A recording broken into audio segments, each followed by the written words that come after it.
Hello, welcome to The Conversation in News Central Television. This is the program where we bring you up to speed with all the political happenings on the African continent. I am Benga Aboroa. And I am Rita Omodia. Today on The Conversation, we'll be looking at the situation in Zimbabwe after President Emmerson Mnangagwa signed a bill that prohibits citizens from criticizing the government into law. Coming a month before the Southern African nation's national elections, there's been criticism that the law is targeted at stifling any form of opposition to the government. Meanwhile, the situation in Nigeria is not any better, as there's been widespread public criticism and concern after President Bola Ahmed Tinubu announced a conditional cash transfer initiative that would grant 8,000 naira monthly to 12 million households for 6 months to cushion the effect of fuel subsidy removal. And then to add to that, on Tuesday, we're seeing the fact that the petrol price, NNPC in some places, we're seeing 580 in Abuja. We saw about 617. So it's really not getting any easier in Nigeria. It's really not. And there are videos of people trekking long distances. So the government really needs to come up with palliative initiatives beyond the 8,000 naira stipend. And I also believe that they need to work on mass public transportation, because a lot of people need to get to their places of work, and they spend a lot in doing that. So it would go a long way in cushioning the effects. And also state governors should not just leave everything to the federal government. They have to come up with their own initiatives. You know, we've also talked about probably increasing minimum wage for people. As much as you're also helping transportation, what about feeding? I know he talked about releasing grains, but we need to do something about that too, giving people, more avenue to make money, increasing their revenue. I think that will also do a bit of good. Exactly, and improving the business environment. But let's begin in the southern part of the continent, where the international community has criticized President of Zimbabwe, Emmerson Mnangagwa, for signing the Criminal Law Codification and Reform Amendment Bill into law, known as the Patriot Bill. The bill includes a clause that criminalises acts deemed harmful to Zimbabwe's sovereignty and national interest, raising concerns among human rights advocates that it could be used to target government critics and civil society organisations. The United Nations Human Rights Commission, UNHRC, expressed its worries, stating that the law poses a significant threat to the fundamental rights and freedoms of the Zimbabwean people, as it could be exploited to stifle dissent and limit the operations of civil society groups. Amnesty International's Deputy Research Director for Southern Africa, Khanyo Farisè, accused President Mnangagwa of closing the democratic space and attacking citizens' rights and freedom by weaponizing the law against critics and opposition. And joining us for this conversation, we have Kudakwashe Munemo, Knowledge Management, Documentation and Advocacy Coordinator, Institute for Young Women's Development, IYWD, joining us from Bindura, Zimbabwe. Thank you so much for joining us on The Conversation. You're welcome, and thank you for having me. Wonderful. So can you please provide a detailed analysis of this supposed criminal law, that is the Codification and Reform Amendment Bill, commonly known as the Patriot Bill? What specific clauses or provisions does it contain, and how might they impact the people of Zimbabwe? So the Patriotic Bill is an attempt by the government of Zimbabwe to legislate what they are calling patriotism, which on its own has been left undefined and very broad for anyone to guess what it means. And this is a piece of legislation which has then been effected into law through the Criminal Law Codification and Reform Act of Zimbabwe. And in terms of provisions, it essentially brings about two clauses. And the first clause seeks to criminalize a person or persons who are deemed to have been willfully injured the sovereignty and national interest of Zimbabwe as a country. So that is a very open-ended statement, which is subjective to many different interpretations. And by criminalizing such, it essentially means that Zimbabweans cannot be able to freely convene and meet with other foreign nationals as their rights are enshrined in the Constitution. And secondly, it also does criminalize what they are terming willful injury to the country's sovereignty and interest by participating in any meeting, which could be a conversation, which can be deemed to have a negative bearing on the country, economically or socially, by imposing sanctions. So by so doing, it actually limits the fundamental rights of Zimbabwe in terms of having their freedom of assembly, association, and also expression. It limits what one can be able to say to the outside world and also can be able to say about their own country. Exactly, are they bringing this bill? Sorry? I said, what has been the response by the Zimbabwean government? Why are they bringing about this bill?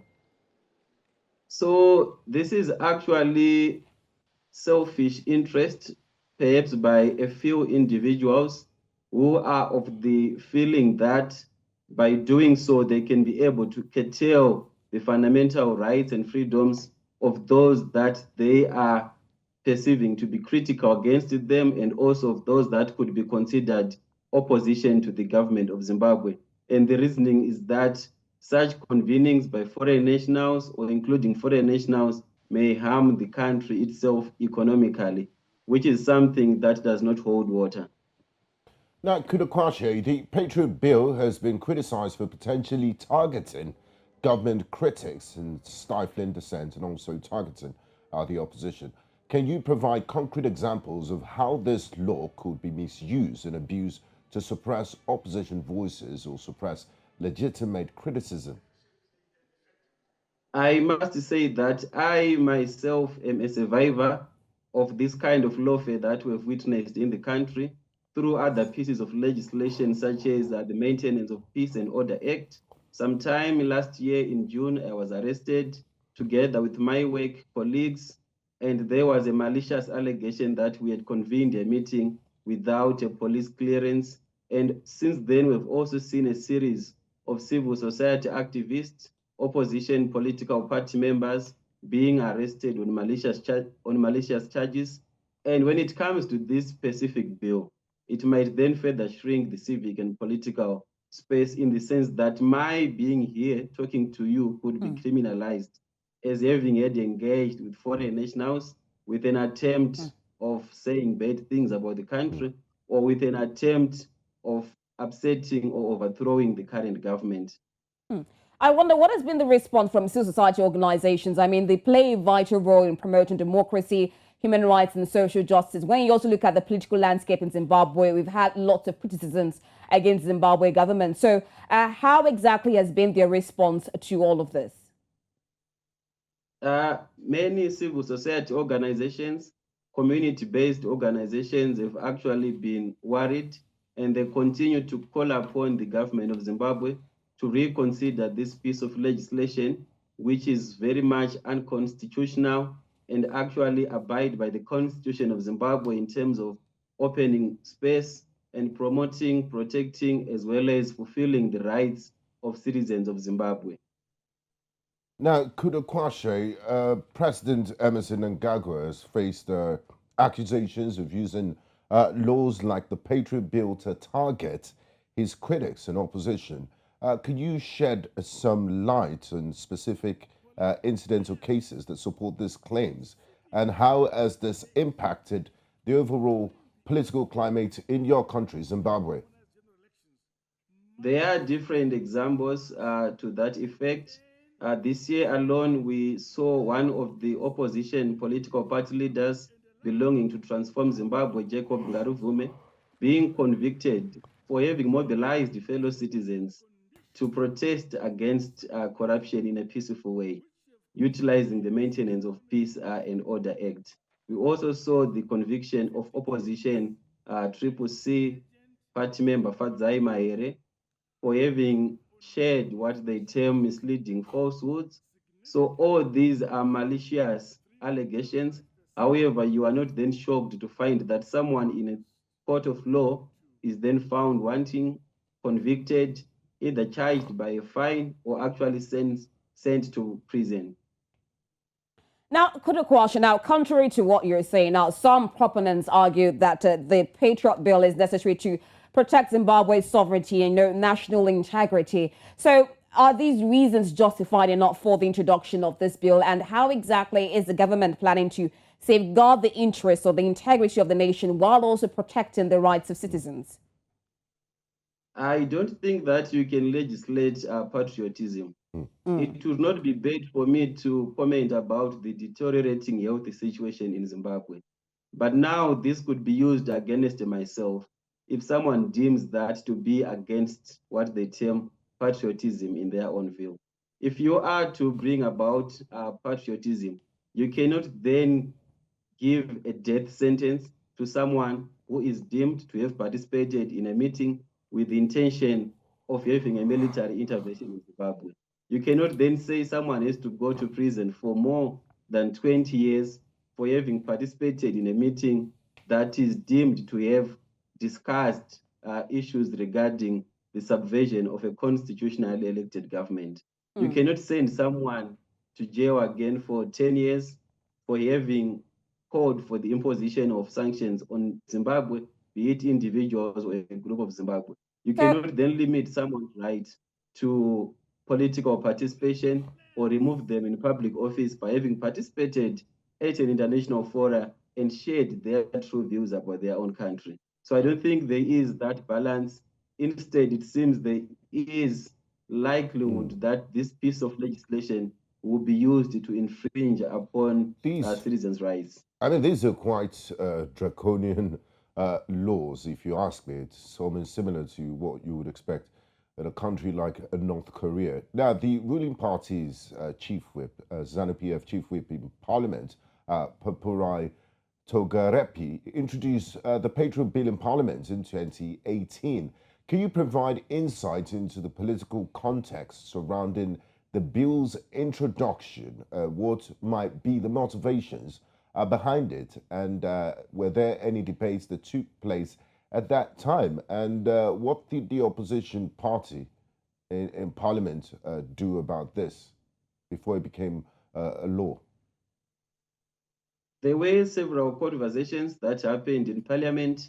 As you might be aware, this piece of legislation passed through the National Assembly, which is the lower house of parliament, and went on to pass through the Senate, which is the upper house of parliament. But given the composition of our parliament as we speak, there is the ruling party ZANU-PF, which controls at least 2/3 of the parliament. So they have a free way in terms of passing pieces of legislation that they deem necessary. And in terms of the motivation, really, as you might be aware, some of the people in Zimbabwe have been placed under restrictive measures as individuals in their capacities. And it appears to be now a counter narrative to say, therefore, we need to punish those that we think have called for the imposition of these sanctions on Zimbabwe. The motivation, again, if you look at the fines or the penalties, you can tell that they ought to deal with opposition political party members and those voices deemed to be against or critical of the government by taking away, for instance, someone's citizenship status, by also taking away someone's public office, as well as limiting someone from actually registering as a voter if you are convicted of any of these issues provided for in the piece of legislation. All right, now, Kudakwashe, I want to also realize, or for you to paint a clear picture of what is going on in Zimbabwe, especially in the political landscape. Now, you talk about the fact that this is against the opposition. So can you validate to us that the opposition has not used situations to tarnish the image of Zimbabwe? You also said that the law is quite draconian and it's been quite controversial. So what would you expect from the government? I mean, if they want to protect the national integrity or national interests of Zimbabwe, would you say that maybe the sanctions should be reduced or removed? What are the other options for the government if they really want to protect the national interests of the country? Definitely, the first port of call is to ensure adequate citizen involvement and participation in the formulation and implementation of public policy. By so doing, then you can be clear on what you intend to achieve, and there could be buy-in from the majority of the citizens. You ought to start by defining national sovereignty. and also defining what we are terming national interest in that piece of legislation. So citizen involvement would ensure that you are acting in the interest of the broader majority of the citizens. But now abusing representative democracy and passing these pieces of legislation through parliament, and despite negative comments by the citizens during public hearings, just like bulldozing your way through parliament, and the executive removes that component of really being genuine about protecting national interests and also sovereignty. I think if the government is serious about this, they just have to implement the country's constitution, which does provide for an expansive Bill of Rights, which really provides for the right to life, the right to citizenship, freedoms of assembly, association, and expression. So if you start by the constitution on its own, it has adequate measures that would ensure that Zimbabwe remains a constitutional democracy, its sovereignty is protected, its national interest is protected. But by going this ambiguous route, then it means there is no genuineness in the actions that have been taken forward. So for me, that is the clear option. Let's start by the constitution. Let's have that political will, implement the constitution in letter and in spirit. Do not make use of meetings that could be held in Zimbabwe or out of Zimbabwe to then victimize activists or opposition members. I mean, he's given different options that the government can take, talking about the constitution. All right, go on, please. Yes, I was saying actually, I do not think that sharing a true picture about Zimbabwe in a foreign space or in the local space is not being patriotic. So definitely everyone would want the best for Zimbabwe. The reason why I share the status as it is because I'm a Zimbabwean. I love my country, and my patriotism cannot be legislated. Now, Kulukwashe, Zimbabweans are gearing up for upcoming general elections. How might the implementation of the Patriot Bill impact the political landscape? What implications could these have for citizens' participation and political expression during the electoral process? So its implementation and actually coming into law, I must say, erodes the democratic space in the country. It becomes difficult for Zimbabweans to actually, for instance, observe these upcoming elections in partnership with nationals from other African countries or other countries. It also becomes difficult for Zimbabweans to be able to speak to media about the obtaining situation in the country, because by saying any meeting, it might also be termed as a conversation. Like I indicated earlier on, it becomes difficult even for myself to be here talking about what we are talking today and giving a status on what is happening ahead of the elections. If it is to be utilized in its current form, we might then realize that quite a number of already nominated candidates might be removed from participating in these current elections that are slated for the 23rd of August.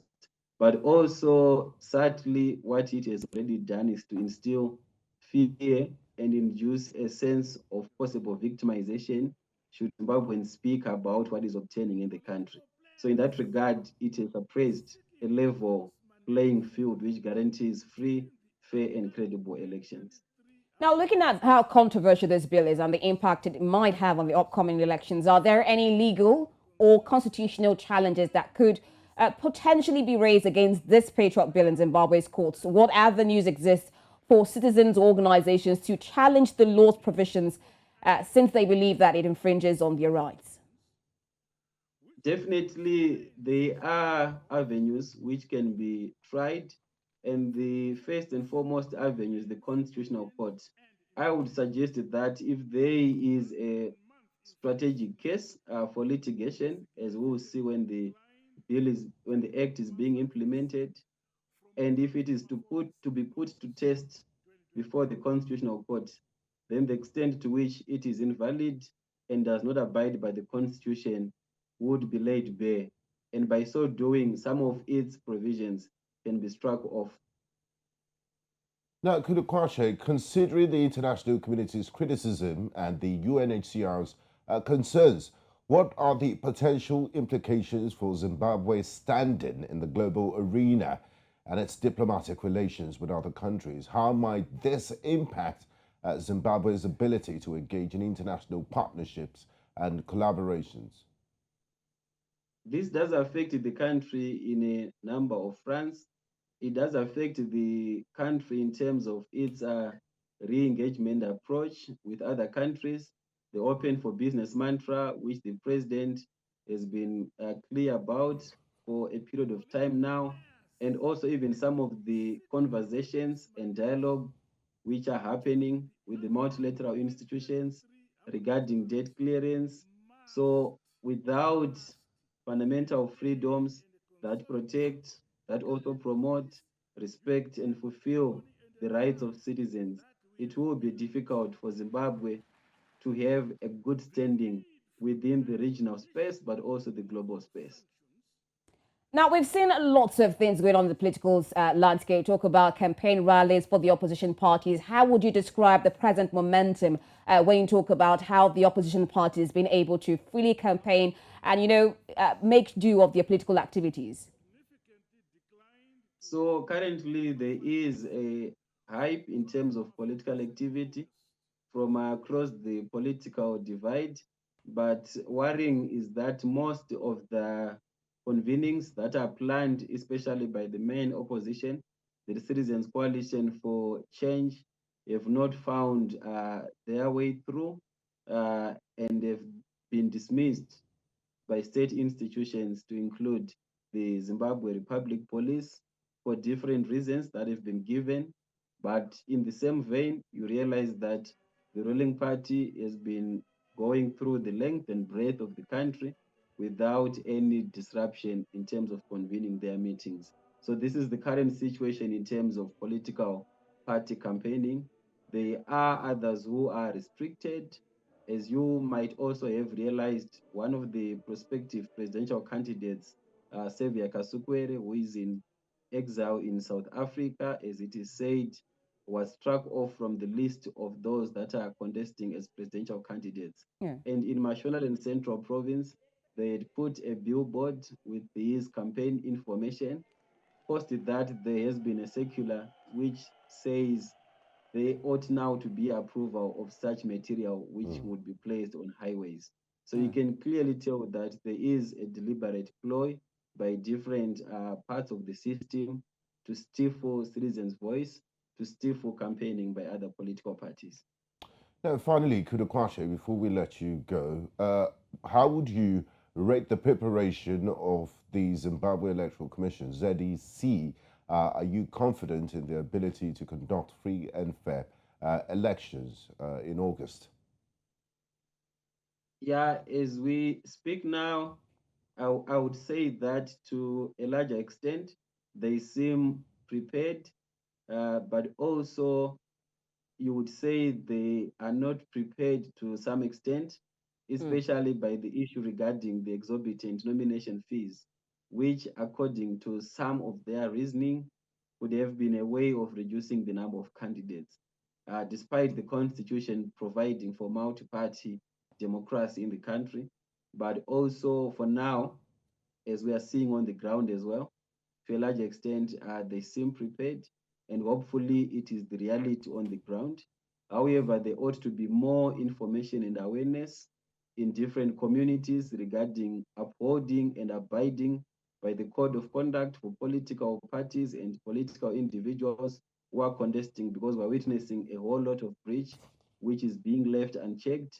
And despite that there is a standing rules of order or code of conduct which can be enforced by the Zimbabwe Electoral Commission itself as an independent commission supporting democracy. All right. Thank you so much, Kudukwashe. Lots of things happening in the political landscape in Zimbabwe. Thank you for once again sharing your insights on the situation. Thank you. Thank you. You're most welcome. Thank you.